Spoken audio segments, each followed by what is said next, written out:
जैसा कि आपको पता है कि ईरान बहादुरी के साथ लड़ता तो रहा है। अल्लाह ताला से उम्मीद भी है अल्लाह सुब्हाना व तआला ईरान को कामयाब करेगा।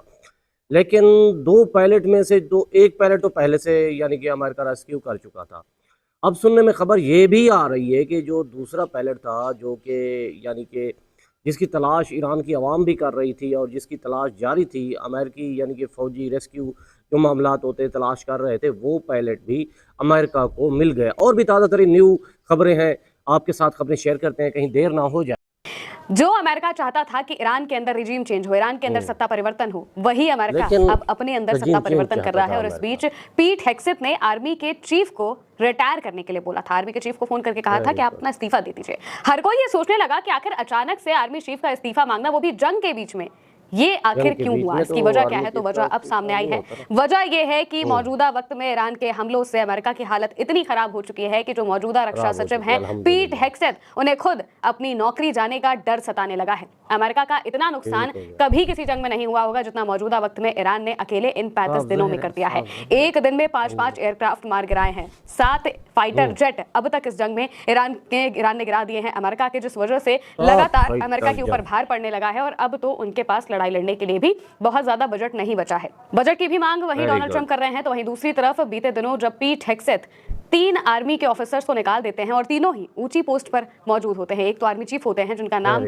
जॉर्ज बताया जा रहा है, उनको जब निकाला जाता है, रैंडी जॉर्ज को जब निकाला जाता है, तो जो सेना है उसके अंदर बगावत होने लगती है। सैनिक आपस में बात करने लगते हैं और सीधे पीट हेग्सेथ को लेकर बात करने लगते हैं कि वो गलत कर रहे हैं, बगावत करने लगते हैं, विरोध करने लगते हैं। अब इसको लेकर जो वजह सामने आ रही है, वजह में यह बताया जा रहा है कि पीट हेग्सेथ को अपनी नौकरी जाने का डर था। डर किस वजह से था ये भी बता देते हैं। दरअसल लगातार इसको लेकर जो खबरें आ रही हैं, इनमें लिखा हुआ है, अनादोलू के हिसाब से लिखा गया है, US defence secretary's paranoia over being replaced explains purges of general. यानी कि यूएस के डिफेंस सेक्रेटरी इतना बौखला गए हैं क्योंकि उन्हें डर है कि वो रिप्लेस हो सकते हैं, उनकी जगह कोई और ले सकता है। और इसी वजह से उन्होंने उन लोगों को निकाला है जो कि उनके रिप्लेसमेंट के करीब हैं।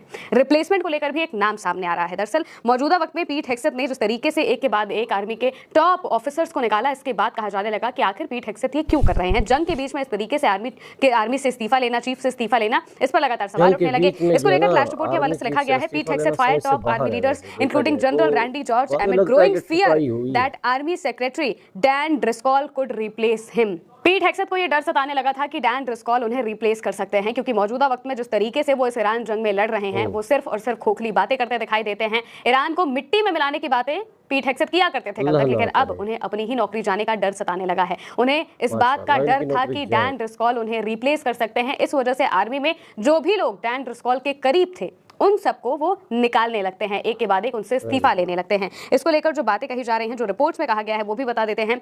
लिखा है, पीट हेग्सेथ ने सेना के शीर्ष नेताओं को बर्खास्त कर दिया, जिनमें जनरल रैंडी जॉर्ज भी शामिल हैं। ऐसा उन बढ़ती आशंकाओं के बीच किया गया है कि सेना सचिव डैन ड्रिस्कॉल उनकी जगह ले सकते हैं। हेग्सेथ को ड्रिस्कॉल के प्रभाव पर लगातार शक होता जा रहा है, खासकर जेडी वैंस के साथ उनके संबंधों को देखते हुए, और उन्होंने उन अधिकारियों को निशाना बनाया है जिन्हें ड्रिस्कॉल का समर्थन माना जाता था। हालांकि हेग्सेथ अभी ड्रिस्कॉल को पद से हटा नहीं सकते, लेकिन उनके बीच की आंतरिक प्रतिद्वंद्विता बढ़ती जा रही है। ऐसी अटकलें लगाई जा रही है कि अगर ड्रिस्कॉल को हटाया जाता है तो उनकी जगह शॉन पार्नेल ले सकते हैं। रक्षा सचिव पीट हेग्सेथ ने सेना के शीर्ष अधिकारी को पद से हटा दिया है और व्हाइट हाउस सेना सचिव की संभावित विदाई पर चर्चा कर रहे हैं। ये दोनों घटनाएं मिलकर दशकों में युद्धकाल के दौरान सेना में होने वाला सबसे बड़ा फेरबदल है। इससे पहले जितने भी अमेरिका में युद्ध हुए, उन सब में से किसी में भी ऐसा नहीं देखने को मिला कि लगातार सेना के टॉप अफसर हैं उनसे इस्तीफा लिया जाए, या रक्षा सचिव को इस बात का डर हो कि उन्हें रिप्लेस किया जा सकता है। जिस तरीके से मौजूदा तो दोस्तों आपने सुना कि जो यानी कि आर्मी चीफ था, अमेरिका का आर्मी चीफ था, उसे भी हटा दिया।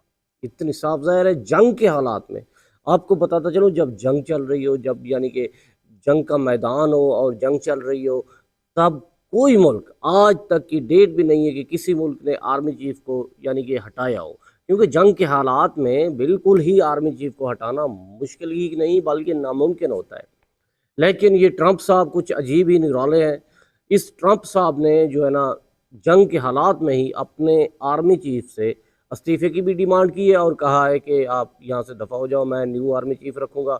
बाज़ औक़ात कुछ लोग और ख़बरें भी देते हैं, लेकिन देखें तो ईरान जो है ना एक अकेला लड़ रहा है। साफ ज़ाहिर है उतार चढ़ाव तो होता ही रहता है, लेकिन उसकी हिम्मत को सलाम है यार। अकेले अकेले 2 सुपर पावर से टक्कर लिए हुए है यार, हिम्मत को सलाम है। ठीक है दोस्तों, वीडियो को लाइक भी करना, शेयर भी करना और बेल आइकन आपने दबाना है, क्योंकि आपको पहले